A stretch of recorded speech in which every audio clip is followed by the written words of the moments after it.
Y regresamos de inmediato en vivo hasta la sala Gustavo Mome del edificio de comisiones Víctor Raúl Haya de la Torre. Se acaba de reanudar hace unos instantes la sesión de la comisión investigadora multipartidaria de abusos sexuales contra menores de edad en diversas organizaciones que coordina y preside el congresista Alberto de Belaúnde. Veamos.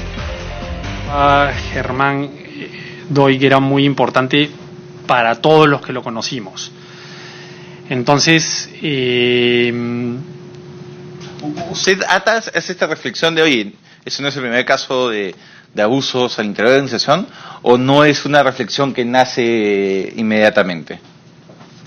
No es una reflexión que nace inmediatamente, pero claro, lo que pasa es que, a ver, ya tendría que acordarme de emociones y de pensamientos ligados a ellas, porque claro, lo primero que uno piensa, por ejemplo, lo que se suscitó ya en conversaciones era Luis Fernando Figari tenía que saber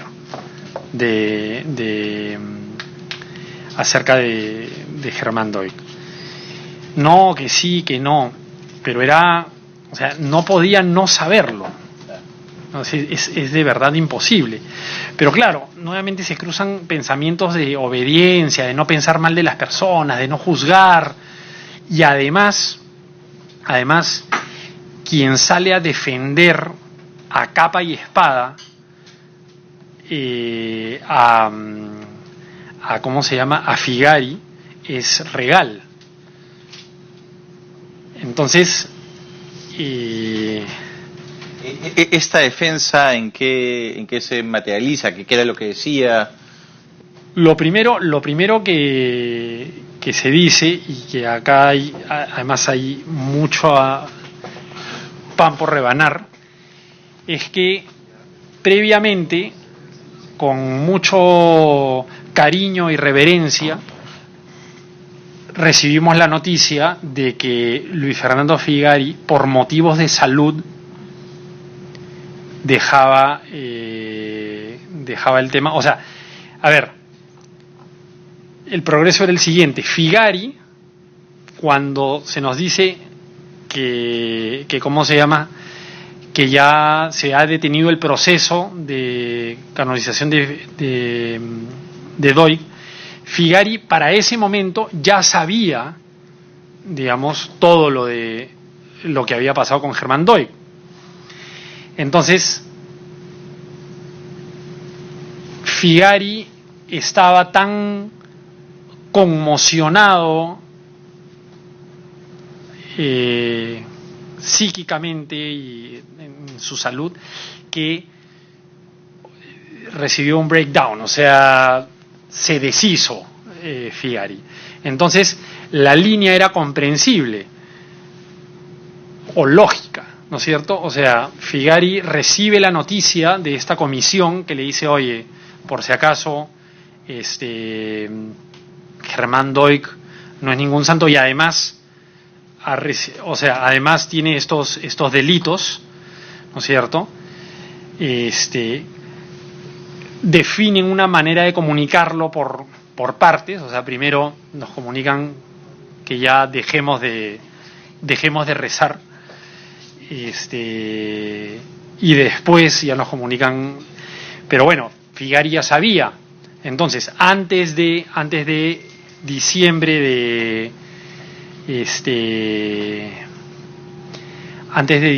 2010, que además hay una asamblea para escoger, hay una asamblea extraordinaria para escoger nuevo superior general.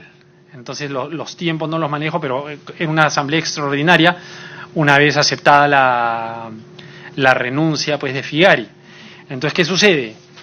Todo este tema era penoso, en el sentido pues de, oye, el pobrecito Figari, cuya salud se ha deteriorado por haber recibido esta noticia de Germán Doig, y él ha decidido renunciar afectado, compungido, triste. Digamos, esa era la narrativa oficial, pero usted lo que señala es que lo que usted nos señala es que había, digamos, la conversación de pasillo en torno a, oye, tendría que haber sabido.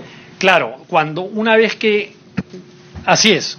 O sea, lo primero es, Luis Fernando Figari no se ha enterado, y es más, está tan choqueado por esto que recién conoce, ¿no es cierto?, que ha decidido renunciar a la autoridad, a ejercer la autoridad en el sodalicio.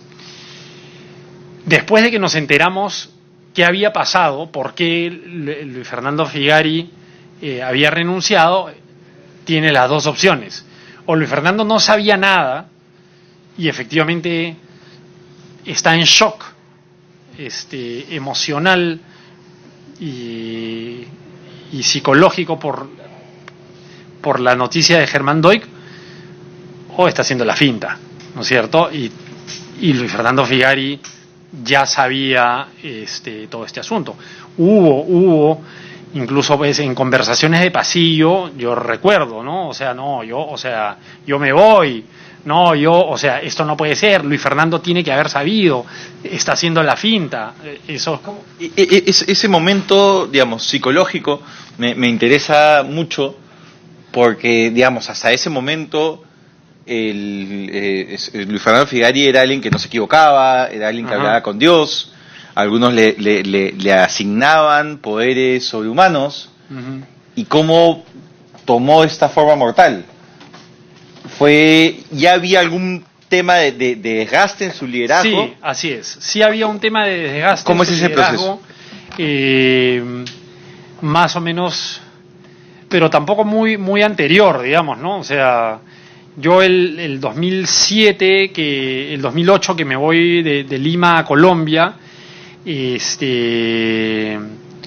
ya yo me acuerdo haber recibido a Jaime Bertel en alguna conversación a decirme, oye, Luis Fernando Figari no está haciendo nada, ¿no? Me vino a rajar de ¿cómo se llama? De Figari. O Luis Fernando lo único que hace es pedirme plata. Entonces como que Jaime Bertel me viene a compartir ese tema, ¿no? La autoridad hasta el 2008 no la había perdido, y estoy hablando de 2010, ¿no es cierto? Entonces entre 2008 y 2010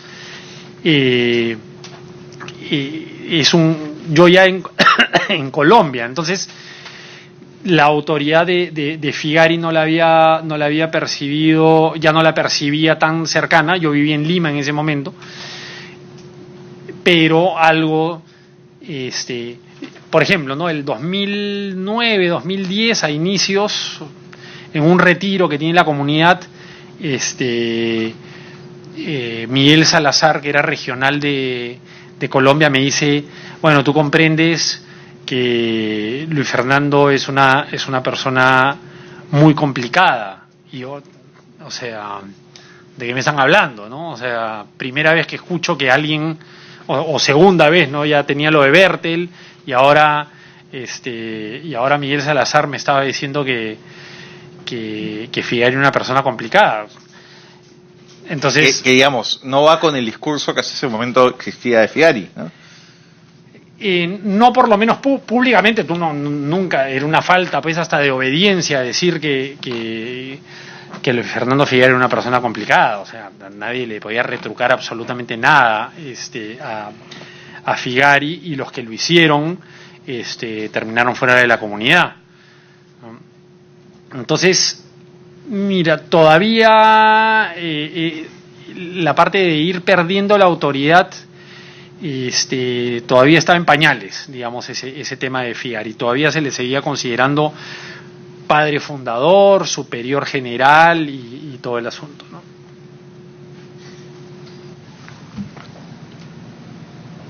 ¿En qué momento sale usted del sodalicio? Yo salgo en 1 de abril de 2012. ¿En qué momento se conoce ya se había conocido denuncias sobre Figari todavía? No, todavía. Usted, al momento de, renunciar al sodalicio, ¿Siente que esta información sobre Doig cumple un rol central o cuál es la motivación que lo lleva? No, la motivación para salir mía fue absolutamente personal y bastante triste, digamos, de mi caso, ¿no es cierto? A mí, digamos, estando en Lima, me hackean, y Figari me presenta conversaciones, supuestas conversaciones indebidas con una chica, y lo cual era, o sea, absolutamente falso, pero donde yo rajaba de Figari, internamente con esta chica. Entonces a mí me mandan a Colombia castigado por por mantener una relación con esta chica, lo cual, como digo, es falso. Y me tienen en Colombia sin hacer nada, literalmente sin hacer nada. Yo busqué en Colombia enseñar en los colegios que tenía el sodalicio, no me dejaron. Pedí para encargarme de algunas cosas económicas, administrativas, tampoco me dejaron. Y lo que hacía en Colombia era con 35 años, 35, 36, 37 años encima, querían que siga dedicándome al apostolado con jóvenes, a los cuales ya les llevaba pues 20 años a cada uno, y que los meta, digamos, al sodalicio. No realizaba ninguna actividad profesional, y sí, o sea, nada nada económico. Lo único que hacía era gastar el dinero que mis padres y algunas otras personas me habían donado. Una precisión de fechas. ¿Cuándo sale la denuncia de Diario 16, donde se habla también del caso Figari? Creo, no estoy seguro, pero creo que es en febrero-marzo de 2011, que es cuando ya se filtra a los medios. Entonces sí se conoce. Perdón, se filtra a los medios lo de Doig, porque no se había filtrado a los medios lo de Doig, y creo que ahí se filtra primero, y de Figari no se había filtrado nada. Entonces, cuando usted renuncia todavía no, y digamos, Figari todavía cumplía un rol importante dentro de la organización, porque entre otras cosas tiene esta conversación con usted respecto a la hackeada y... Claro, en un momento yo me junto con Figari ya no era autoridad formal. Sí, no, sí. O sea, yo estoy hablando de septiembre o agosto de 2008, ¿ok? Cuando Figari me enseña las conversaciones con esa chica y me dice que me están mandando a Colombia. Entonces, o sea, que ya estaba definido que me enviaran a Colombia. Supuestamente se inventa una cosa Figari, que es a cuidar a un chico que estaba con cáncer, un exodálite, y quiere que lo vaya a cuidar y apoyar, y no sabemos qué tiene. Y yo llego a Colombia, sabía que perfectamente que me estaban mandando a la congeladora. A la congeladora, ¿ok? Que es lo que hacía Figari con todos los que quisiera mandar a la congeladora. Te mandaba a Yaviri, te mandaba a Colombia o te mandaba a Brasil, porque eran lugares en donde Figari extrañamente no iba, ¿no? Y es así, o sea, me la paso supuestamente pues con un sentimiento de culpa increíble, porque sí me sentía culpable de nada, pero me sentía culpable pues de haber transgredido una serie de normas, de haber hablado mal de Figari, sintiéndome un infiel. Entonces, con ese sentimiento de culpa terminé en Colombia tratando de recuperarme a mí mismo, ¿no? A través de la oración, del trabajo psicológico, cosas de ese tipo, ¿no? Pero cuando quise trabajar, o cuando quise pues retomarme a través de la actividad, sencillamente no me decían, no, ¿sabes qué? Espérate un tiempo más o nada. De ahí pasa el episodio que me termino peleando con el superior de Medellín, de Bogotá, que es al sitio donde llego, porque estaba violando mi conciencia, o sea, quería que yo diga algo que él quería que yo diga, o sea. Entonces me mandan a Medellín, y en Medellín me encargo de la remodelación de la casa, pero yo ya estaba psicológicamente destruido, apostando de todas maneras por algún tipo de renovación personal, pero ya no encontraba salida, y ya empezaban a pasar todos estos temas. Pasa lo de Germán Doig,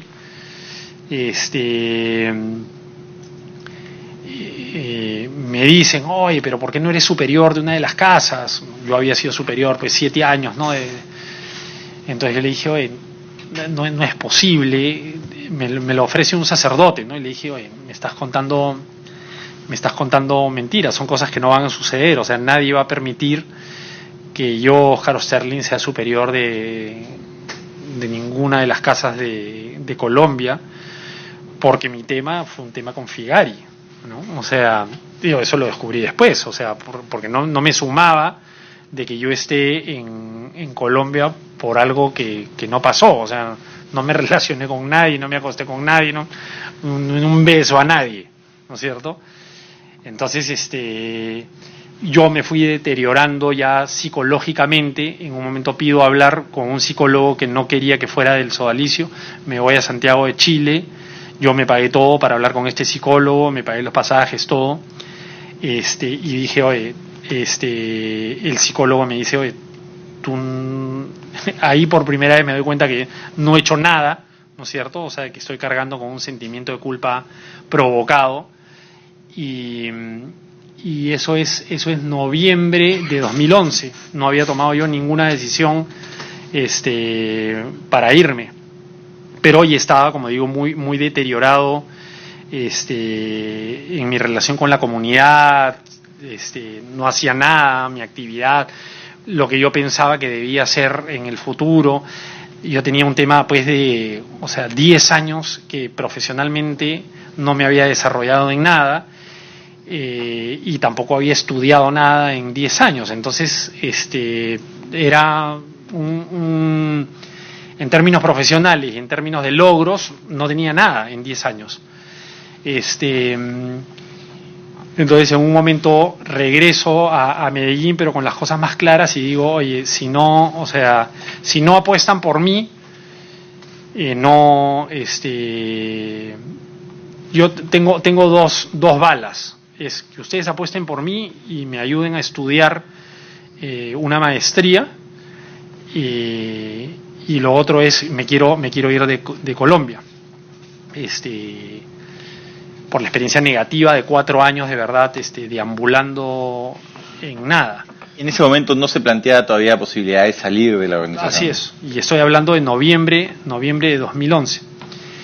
Entonces, y ahí me da risa porque estaba leyendo las declaraciones en la fiscalía de Erwin Scheuch.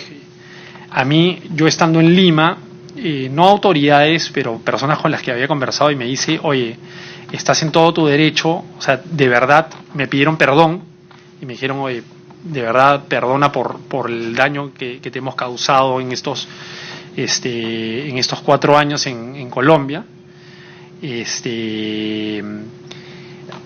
Le comento al superior regional, que ya no era Miguel Salazar sino Gustavo López, en ese momento le digo esto, y me dice, oye, me pide perdón, y le digo, oye, y claro, o sea, el tema de la maestría, por supuesto que sí, y te quieres ir de Colombia, por supuesto que sí. Dentro del contexto del pedido de perdón era pues, o sea, cómo me habían dañado, ¿no? Entonces, y Erwin Scheuch en la fiscalía, una de las razones o uno de los delitos que entre comillas que me imputa es yo haber pedido dinero para una maestría que excedía totalmente el presupuesto que tenía el sodalicio. ¿no? Entonces, ahora me da mucha risa, pues porque de hecho ni sabían, nunca llegaron a saber cuánto costaba la maestría que yo quería estudiar, y además yo la maestría que quería estudiar era para reinsertarme en el sodalicio. Por eso yo dije, oye, esto es una apuesta por mí, ¿no es cierto? Y en un momento me dicen, oye, ¿sabes qué? No te vamos a pagar la maestría. Y dos, ¿te quieres ir a otro país? Sí, pero de acá a unos meses. Entonces ahí yo fue cuando dije, bueno, personalmente dije, bueno, voy a pensar si de verdad, o sea, ya no aguanto más acá. Y en febrero, 3 meses después, en algún golpe intelectual, dije, acá no tengo nada que hacer. Y debe haber sido 19, 18 de febrero por ahí, y el 1 de abril estaba saliendo, y el 15 de abril estaba estudiando mi maestría, que hasta ahora la sigo pagando, ¿no? Entonces, eso es abril. Yo salgo en abril de 2012, pero había pasado todo un año y meses desde que había pasado lo de Germán Doig. Pero la razón fundamental por la que yo salgo probablemente sea pues algún tipo de impulso que estas cosas, estos hechos le terminaron dando a mi salida, pero la razón fundamental era un tema personal. ¿Y cómo te sientes en las primeras semanas luego de haber salido del sol? No, yo estaba feliz, porque habían sido 4 años muy duros de mucha desazón, de mucha injusticia. Además, yo tenía un dilema moral, porque a mí me habían hackeado. Yo les decía que me habían hackeado, les demostraba que me habían hackeado, y ellos me decían que no, que el sodalicio no hace eso, y que confíe en las autoridades y en ellos, que estaban diciéndome que no me habían hackeado, ¿no? Entonces, y yo decía, oye, el tema del hackeo es un tema moral, ¿no es cierto? O sea, yo no puedo hackear a alguien y además tomar medidas en su contra. Entonces yo ya moralmente me sentía alejado de personas que medio maquiavélicas, en donde el fin justifica los medios, digamos, ¿no? O sea, te hackeo para que seas fiel al plan de Dios, o sea, más o menos. Entonces yo ya me sentía muy mal, como digo, no tenía ya el campo de realización que yo tenía en mi cabeza de Óscar Osterling, de mucho horizonte, de mucho cambio social o en las personas o en la sociedad, ya no existía, ¿no? No tenía carrera, o había estudiado educación, pero hacía 10 años o más que no ejercía, no había tenido ningún desarrollo profesional en ningún trabajo. Entonces eso hizo todo complicado, y a pesar de salir a la nada, porque no tenía dónde caer, incluso económicamente hablando, dije, no, o sea, prefiero mucho más una vida en que me pueda desarrollar en el futuro, por más miedo que me dé, a los 4 años que pasé casi sin hacer nada en el sodalicio, ¿no?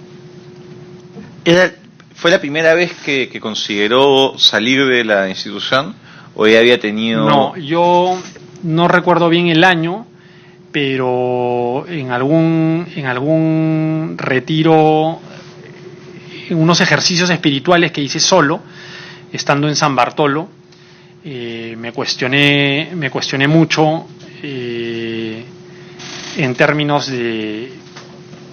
Yo no soy una persona espiritual, ¿ok? Y mucho menos puedo pues ufanarme de decir de mi contacto con Dios, para nada. Entonces yo el año 2000, ¿qué puede haber sido? El 2001, 2002, en un momento me cuestiono y digo, oye, ¿a qué me he metido? O sea, ¿a quién le he respondido? Porque hubo un cuestionamiento que era, yo le he respondido a mis ganas de hacer algo por el mundo, a mi anhelo por dejar huella en la sociedad, en el mundo, en mi país, dejar un bien social. Y yo dije, oye, pero eso no es, o sea, ahí me estoy respondiendo a mí, pero no me estoy respondiendo, o en todo caso escogí una vía para poder hacer esas cosas que quería, pero eso no es una vocación, o sea, la vocación es al revés, es Dios que te llama, ¿no es cierto? Yo más bien lo que encuentro es que yo escogí cuál era el camino para poder hacer ese bien. Y ese cuestionamiento se lo comuniqué a Germán Mackenzie, regional en ese tiempo. Y le dije, oye, me he dado cuenta que mi respuesta no es una respuesta a Dios, es una respuesta a mí mismo. Yo no encuentro, digamos, el tema de la vocación en mi vida, nunca la encontré. De chiquillo era, oye, yo quería ser pues un promotor social, alguien que genere cambio, pero y salió con un tema de que yo me moría por el sodalicio y que él tenía la certeza de que el sodalicio, o sea, que el día que yo me fuera del sodalicio iba a ser un infeliz porque el sodalicio estaba inscrito en ¿cómo se llama?, en mi ser y todo el asunto. Entonces ya en un momento dije, bueno, si estoy acá es para no irme al infierno, ¿no es cierto? Entonces tengo que responder. Entonces, bueno, de ahí me metí, digamos, en la vorágine propia del sodalicio, de actividades y cosas, hasta, como digo, la segunda vez que ya me lo cuestiono, pero con mucho más fuerza, que es el 2011.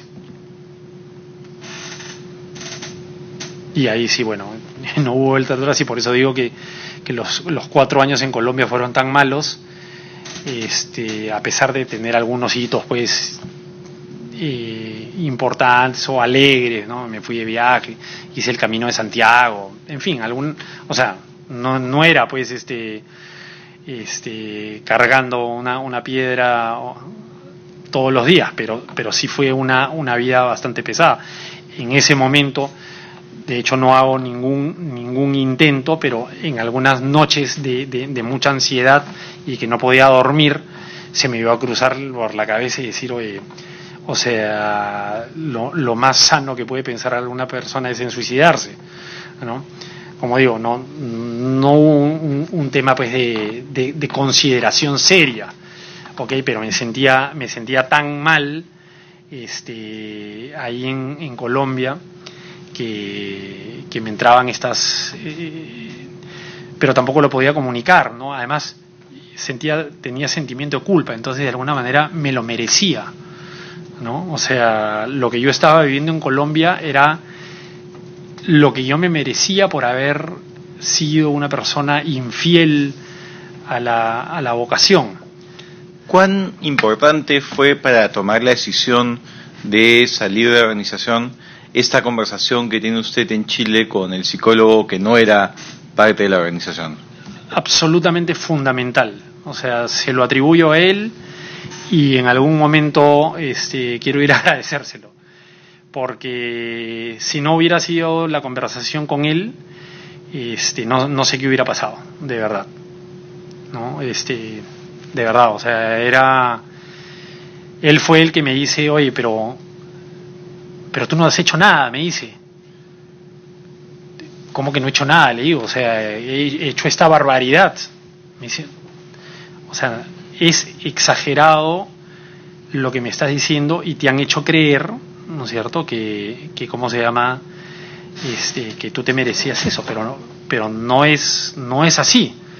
Conversé 4 o 5 veces con él. Entonces, cuando a mí me quedó claro y me puse del otro lado y por primera vez vi que yo estaba cargando algo que no me correspondía. Ese día yo llamé y le dije no me vayan a recoger a Medellín. Claro, fue mi reacción impulsiva. Y de ahí dije, bueno, vamos a darle una oportunidad, y está el tema de la maestría y el tema de irme de Colombia. ¿Y en qué momento usted empieza a cobrar conciencia de, ya no solo de que no era su culpa este incidente con Luis Fernando Figari, sino en general conciencia de todo lo ocurrido, ¿no? De conceptualizar este proceso de formación como, y esto fue un abuso psicológico, esto fue un abuso físico? ¿Cómo es ese proceso personal? Yo me quedo un año viviendo en Colombia, consigo un trabajo, empiezo a estudiar la maestría, y en un momento el tema del trabajo sencillamente termina por mi poca capacidad o mi poca por mi poca vida profesional. Se requería competencias que yo no tenía. Al final el trabajo terminó siendo un favor de un buen amigo que yo conocía, y le pedí, me lo ofreció y lo conseguí. Entonces regreso a Lima el 2013, en mayo, y me pongo a trabajar donde otro amigo que también le pedí trabajo, Exodalite.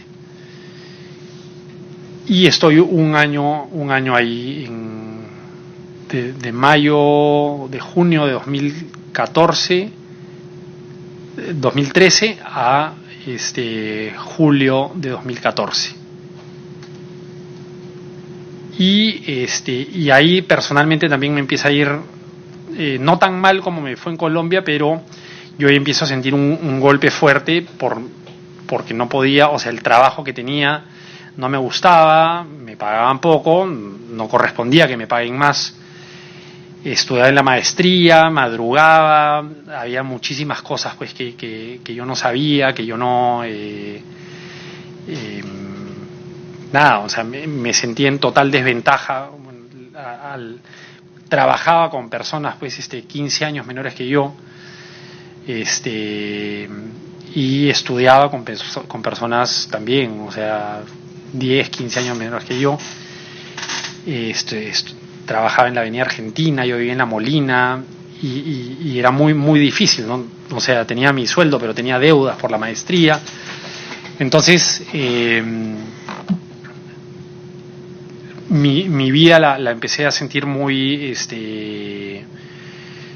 muy pesada, o sea, y tenía procesos, o tenía pues algunos episodios de ansiedad, de insomnio, de depresión. No lo tenía así, no llegué a temas clínicos, o sea, de tener que hospitalizarme o tener que tomar algunas pastillas, y ya. Entonces salgo de trabajar 2014 y pasa un año. Hay un episodio ahí, yo estando en el sodalicio mientras viví en Lima, y hice un negocio con la comunidad. Yo hice una cancha de pasto sintético, un negocio, y mi ofrecimiento fue oye, yo consigo la plata, lo gestiono, y una vez recuperada la inversión,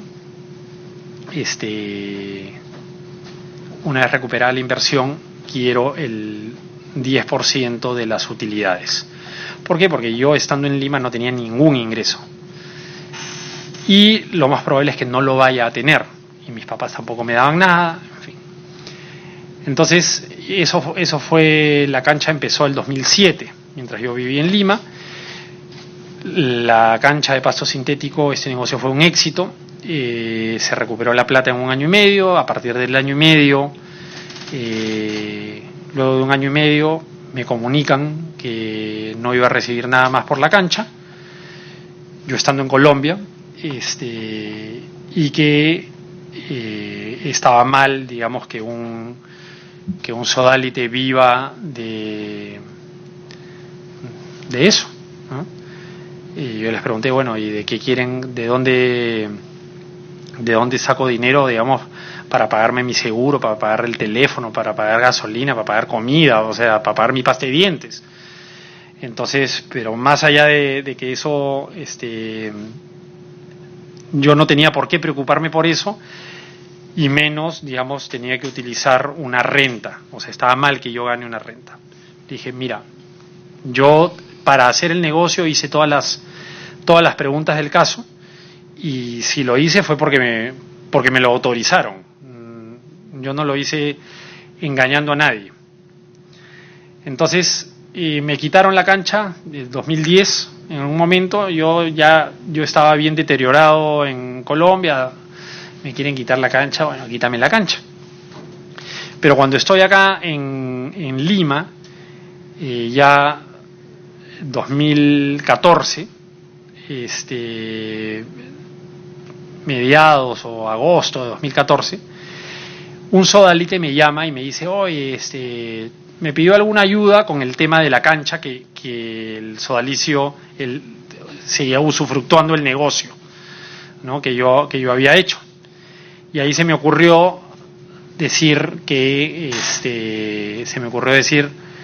pensé, ¿no? Oye, creo que en justicia, yo estaba muy mal económicamente, creo que en justicia corresponde que el sodalicio me dé algo por un negocio que yo había hecho, para el cual pedí permiso, etcétera.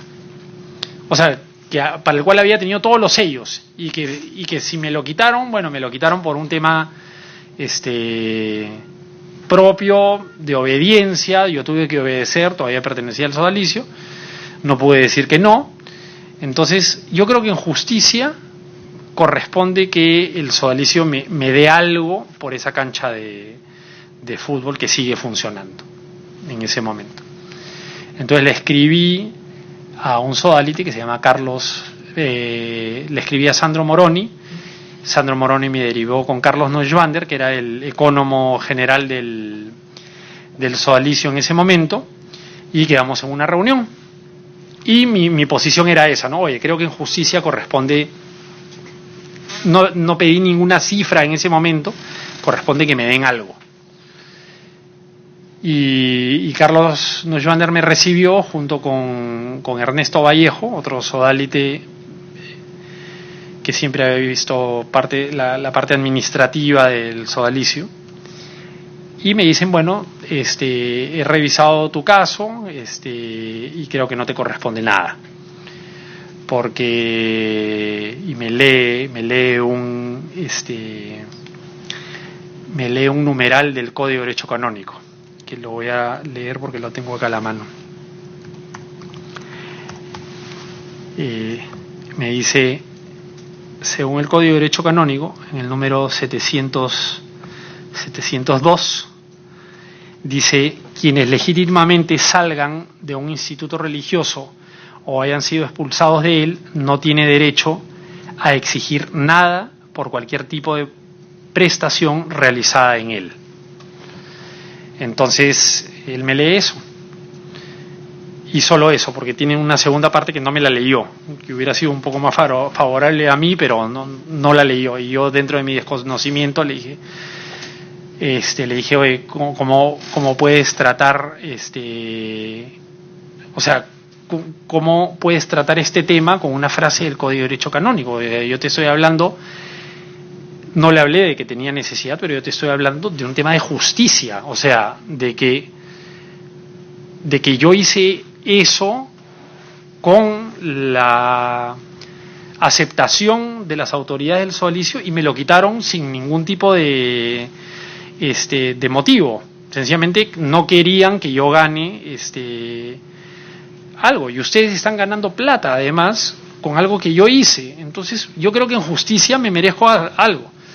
Y me dice que no, que yo cuando entro al sodalicio y me comprometo a ser obediente, la consideración de que alguien me pueda quitar algo o decirme que ya no puedo usar algo, así me hayan autorizado, la obediencia que engloba todo hace de que cuando me dijeron que ya no iba a ¿cómo se llama? A ganar nada por eso, era que ya no iba a ganar nada por eso. Entonces, en justicia no me merezco nada. Salí bastante ofuscado, hubo más cosas en la conversación, no recuerdo bien. Incluso me preguntó si lo estaba amenazando, porque yo dije, oye, en algún momento dije, oye, como tema, o sea, como un tema de lógico, ¿te parece que otra persona, no sé, en la calle diría, oye, no, sabes que el Código de Derecho Canónico dice que no debes recibir nada? Y yo le dije, ¿no? O sea, en un periódico, en alguien que reciba este tema, ¿tú qué crees que vayan a decir? Y me dice, ¿me estás amenazando? Y yo le dije, no te estoy amenazando, estoy tratando de que apliques la lógica, no apliques la lógica del Código de Derecho Canónico, sino que apliques una lógica normal. O sea, oye, estás ganando plata con algo que yo hice, creo que en justicia me merezco algo. Y me dice que el sodalicio se movía, pues, o sea, por el Código de Derecho Canónico y que de ahí no podía salir. Entonces, de ahí yo salí bastante ofuscado. Y hasta ese día yo había ido a misas del sodalicio, seguía yendo a misa los domingos, y a misas del sodalicio ahí en Camacho. Luego, cuando, digamos, en ese momento, agarro el teléfono y le digo a Jean-Pierre Teullet y le digo, ¿cómo va el caso que hemos presentado ante el Tribunal Eclesiástico? Que era el caso que yo le había planteado a Regal, de que Luis Fernando Figari nos había pedido que nos desnudemos y todo, porque ese caso lo planteé primero dentro de la comunidad para hacer un pedido de investigación, lo desestimaron, Jean-Pierre Teullet tiene los documentos de eso, y Jean-Pierre Teullet me dice, oye, este caso lo vamos a presentar ante el Tribunal Eclesiástico. Entonces, hacía tiempo que yo me había desentendido del caso, y llamo en ese momento a Jean-Pierre Teullet y le digo, oye, ¿en qué está el caso? Me dice, mira, no avanza, está en el Tribunal Eclesiástico. Pásame el teléfono, por favor, del padre Guapaya, puede ser, que era el presidente del Tribunal Eclesiástico, y lo llamé, me fui a hablar con él y me dijo, efectivamente, el caso en el Tribunal Eclesiástico no ha pasado nada, me insinúa de que hay alguien en Roma atajando esas cosas. Él me menciona el nombre de Enrique Elías, que es un sodalite, y ya dije, bueno, el tema continuará pues en el Tribunal Eclesiástico. Llega el 18 de octubre, domingo, que sale el primer reportaje en Cuarto Poder acerca de la publicación del libro Mitad monje, mitad soldado. Ya en algún momento había salido en los diarios el tema de Figari, pero no le presté mucha atención todavía con el lavado cerebral de que al sodalicio lo persiguen y todo el asunto. Pese a que ya habías presentado esta denuncia al Tribunal Eclesiástico. Sí, porque lo que yo había presentado ante el Tribunal Eclesiástico no era, vamos a ponerlo así, un hecho de abuso sexual, o así yo lo entendía. Sino que era un tema pues de, oye, yo quiero saber qué es lo que ha pasado, que además yo les decía, le he dicho varias veces, incluso a Moroni, oye, en una conversación le he dicho, oye, si tú hubieras investigado lo que yo te presenté, pero una investigación real, no preguntarle a Figari si se acuerda o no se acuerda, probablemente hubieras llegado a saber quién era Figari mucho antes, ¿no?, de lo que sucedió. Pero en fin, la cuestión es que ese 18 de octubre aparece el reportaje en Cuarto Poder, y el 19 de octubre el sodalicio emite un comunicado firmado por Fernando Vidal, en donde se dan como que recién se están enterando de las denuncias en el Tribunal Eclesiástico. Yo sabía que ¿cómo se llama? Yo sabía que Jean-Pierre Teboudiet les había dicho, y yo mismo había conversado con Moroni, y le había dicho que el caso con Figari estaba en el Tribunal Eclesiástico. Entonces, cuando ellos sacan el comunicado, ¿cómo se llama? Que ellos recién se enteran de casos en el Tribunal Eclesiástico, yo digo, oye, o sea, están mintiendo. Y por primera vez me involucro en el tema por el tema de la mentira. O sea, estas personas están emitiendo un comunicado a la opinión pública diciendo de que ellos recién se enteran, y yo les digo, y le mando eso a 300 personas.